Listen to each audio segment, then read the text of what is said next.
All right, guys. Hey, today we're going to be talking about Roman society and representative democracy within Rome. This is an amazing video on citizenship within Rome. It's about 10 minutes, so I'm going to let you watch that on your own.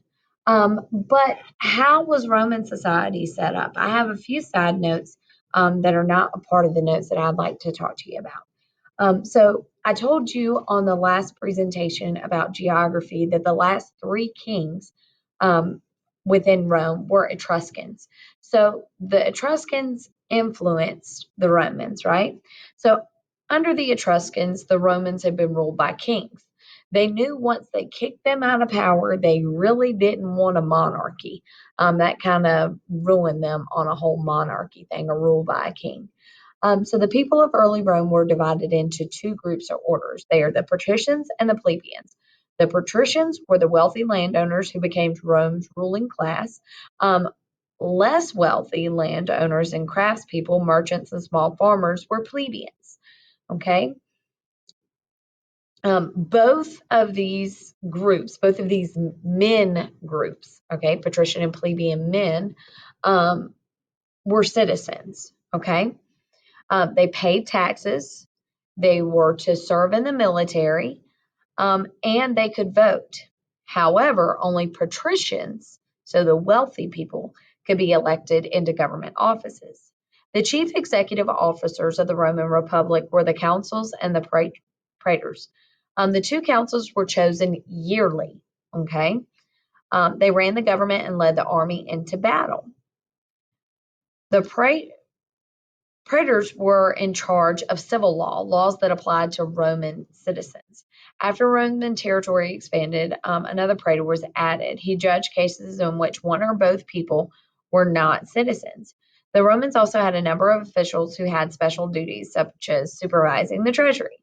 The Roman Senate came to hold a very important position within the Roman Republic. We'll get to that in a second. But the Senate was comprised of only patricians. Okay. All right. So now let's talk about patricians and plebeians, freemen and slaves. Okay. Patrician and plebeian men were citizens. Freemen were considered slaves. Freemen were considered citizens, not slaves. Sorry about that.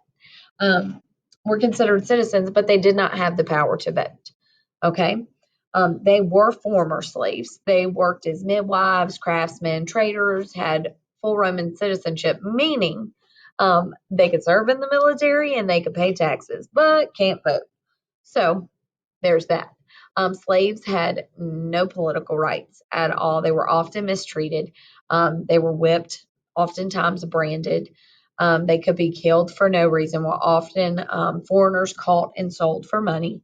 And they worked in patrician homes and mines and factories within Rome. All right. So citizenship. It was comprised of patricians, this wealthy upper class. They were few in number, and they were the wealthy nobility or the top magistrates of Rome. Plebeians, on the other hand, were your poor, ordinary citizens. They were majority of the population, and they were farmers and artisans. In the beginning, patricians and plebeians could not marry.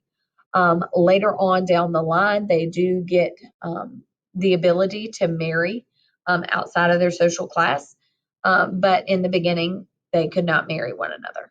So citizens were patrician and plebeian, and it's very important to note that they were men. All right, women, slaves, and poor foreigners could not be citizens. However, selected wealthy foreigners could be citizens. Why? They want their money. They want them to pay taxes. That's why. Next, slaves, again, sorry for the bell. Slaves were individuals captive from prisoners of war. Um, Also, foreigners that came within Rome that didn't really have a place to stay, they could sometimes be captured or kidnapped and then sold into slavery. Born to enslaved parents or who failed to pay back their loans. So again, we see debt slavery, we see prisoner of war slavery, we see being born into it. Not there was no race-based slavery found within Rome. Okay, women and aliens, so poor foreigners, these are non-citizens. They did not have the right to vote, right to hold public office. or right to make decisions within their society. Okay, so that would be slaves, women, and aliens or foreigners. Okay. Although women, most aliens and which are non-Romans living in the Republic, and slaves were excluded from the governing process. So being allowed to vote, being allowed to hold public office. The Roman Republic made major strides in the development of representative democracy, which influences, uh, still to this day, modern democracy, or influenced our form of government. Every citizen within Rome had a duty, and that duty was to pay taxes, to serve in the military, and to elect representatives. Those representatives would be in the Senate and the Assembly. The assemblies are the ones that elect councils and praetors. So here we go. So Rome was a republic. Republic and representative democracy are synonymous with one another. To say Rome is a republic, that means it was a representative democracy. And you can use those terms interchangeably.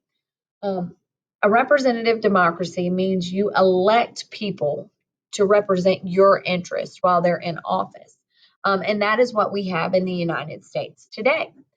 All right. Assemblies were the legislative body of the Roman Republic. They elected the chief magistrates of Rome, which were the councils.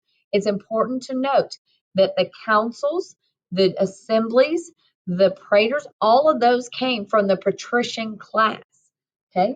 Tribunes were eventually elected later on down the line by the Council of Plebes, all right, to protect the interest of the plebeians, all right, because there was a power struggle. The plebeians are the one that are going to push for a law code to keep the patricians from abusing their power within Rome, all right. Senate was a group of 300 men that served for life.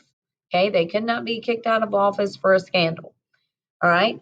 So they could not pass laws, but towards the end of the Republic, the things that they said or the decrees that they made or the advice that they gave pretty much became law.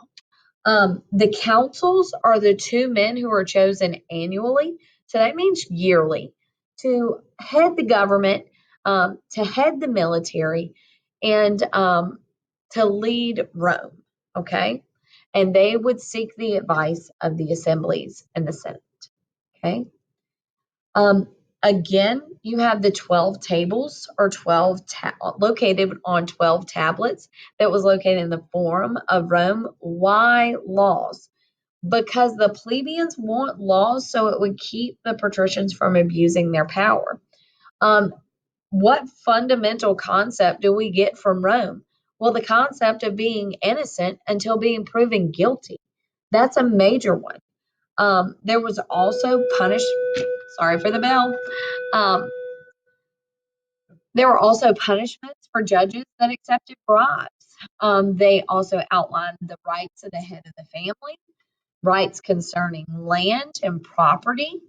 Um, and then again, in the beginning, there was a law that stated there could not be marriages between patricians and plebeians, because that would mean that you could, if a plebeian man married a patrician woman, he then would become a patrician. He could then be selected for office. He could then influence representative democracy within Rome. So they had a reason.